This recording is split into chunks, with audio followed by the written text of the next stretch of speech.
The more powerful your leg, the better your brain. It was a twin study. They took a group of 300 sets of twins, female twins, aged 55, and they tracked them over a decade. They were measuring leg power. What they found was that the twin who had greater leg power had better global cognition and better cognitive scores. They did a further study 12 years later, and they took a subset of twins, so a smaller group, and they worked on them, and they worked on leg power over those 12 years. And what they found was that they had greater gray matter volume, as seen on MRI with volumetrics. So what does that mean? Okay, if we just want to cut it all the way down, it means the bigger the leg muscles, the bigger the brain. I wouldn't say this is anything controversial. Yes, the study is legit, and there's actually a surprisingly high number of studies showing exactly the same thing. The issue is the studies are mostly conducted on aging population, 60 plus years and above.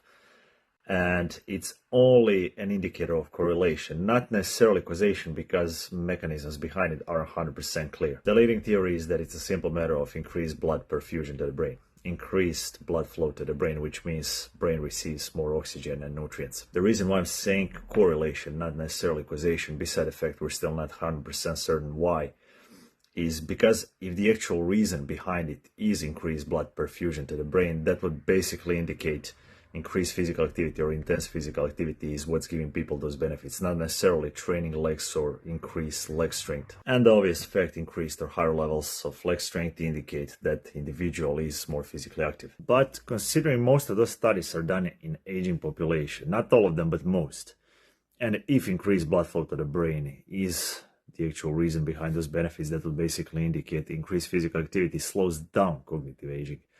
Not necessarily improves cognitive function in perfectly healthy adults. But yeah, I would definitely like to see more research on that. But even those potential cognitive benefits aside, do you really need an excuse or a reason to be more physically active? I mean, we know for a fact it's good for you in general. It should be fucking given.